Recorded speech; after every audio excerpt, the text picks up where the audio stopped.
आप सभी को 76वें गणतंत्र दिवस की हार्दिक शुभकामनाएं। जमीन पर घर बनाया है मगर जन्नत में रहते हैं। हमारी खुशनसीबी है कि हम भारत में रहते हैं। आज हम लोग 76वें गणतंत्र दिवस का झंडा लहराए, लेकिन आज से 76 वर्ष पहले 26 जनवरी 1950 को जब हमारे देश का संविधान लागू हो गया तो आखिर हर साल हम ये झंडा क्यों लगाते? संविधान तो 26 जनवरी 1950 को लागू हो गया, लेकिन अभी भी ये हालत है हमारे देश का कि हमारे देश के बहुत सारे ऐसे लोग हैं जिन्हें पता ही नहीं है कि संविधान क्या होता है और गणतंत्र क्या होता है, और इसको समझने की जरूरत है। संविधान वो उस किताब का नाम है जिसने हमें इस देश में आजादी से जीने का हक दिया और हमारे जिम्मेदारी और हमारे हक, हमारे अधिकार को हमको बताया।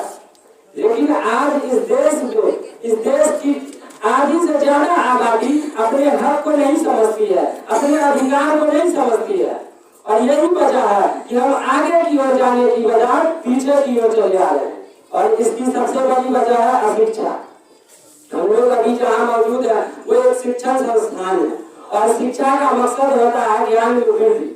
और ज्ञान चाहे जिस तरीके का, जरूरी नहीं है कि आज का दौर जो है वो सिलेबस पर आधारित शिक्षा पर है। जरूरी नहीं है कि जो सिलेबस में है उतना ही पढ़े, उसके आगे भी कुछ चीजें होती है जो पढ़नी जरूरी है, जाननी जरूरी है।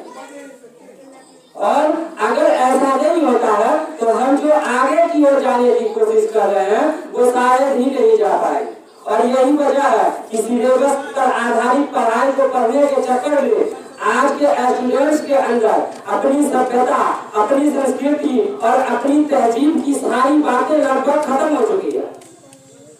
इस रंग बदलती दुनिया के अंदर हम टेक्नोलॉजी के साथ बहुत कुछ आगे बढ़ रहे हैं, बहुत कुछ सहूलियतें हमको मिल रही है, लेकिन इसका ये मतलब नहीं है कि हम अपने सभ्यता को और अपने संस्कृति को खत्म कर दें, उसको भूल जाए। आंखें थी तो अंधेरे में सब कुछ दिखता था, आंखें थी तो अंधेरे में सब कुछ दिखता था। ये कैसी रोशनी आई कि लोग अंधे हो गए। तो अगर टेक्नोलॉजी है हमारे पास तो उसका इस्तेमाल करना है, लेकिन अपनी संस्कृति और अपनी सभ्यता को भी साथ लेकर चलें। ये जो 26 जनवरी है, गणतंत्र दिवस है, इसने हमें वो अधिकार दिए जो उस समय दुनिया के सारे मुल्कों में उतने अधिकार किसी भी नागरिक को प्राप्त नहीं थे जितने 26 जनवरी 1950 को इस देश के नागरिकों को प्राप्त हुए। एक साथ 18 वर्ष से ज्यादा के सारे उम्र के लोगों को वोट का अधिकार मिल गया। उस समय इस तरह का अधिकार दुनिया के बहुत कम देशों में था, और हमारा जो संविधान है वो दुनिया के सारे संविधान से अलग है। इसमें हर तरीके के लोगों को बराबर का हक दिया गया, चाहे हम आर्थिक हालत से कमजोर हो और आर्थिक हालत से मजबूत हो, तब भी हम लोग बराबर हैं। एक जाहिल और एक शिक्षित, संविधान की नजर में सब बराबर है और सबके लिए एक वोट का प्रावधान है। लेकिन ऐसी हालत हो गई है इस देश के लोगों की अशिक्षा की वजह से कि वो उसका सही इस्तेमाल नहीं कर पा रहे हैं। इस देश के नागरिकों के पास जो सबसे बेहतरीन हथियार है वो है वोट का अधिकार, और उसका भी इस्तेमाल लोग सही से नहीं कर पा रहे।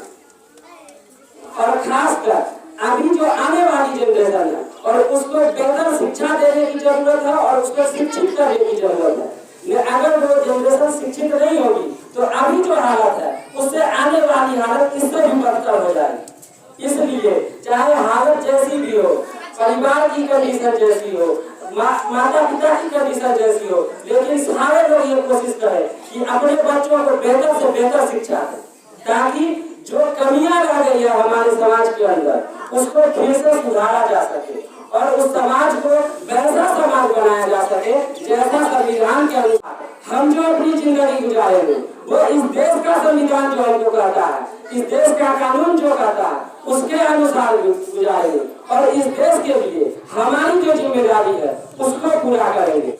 इन्हीं तमाम बातों के साथ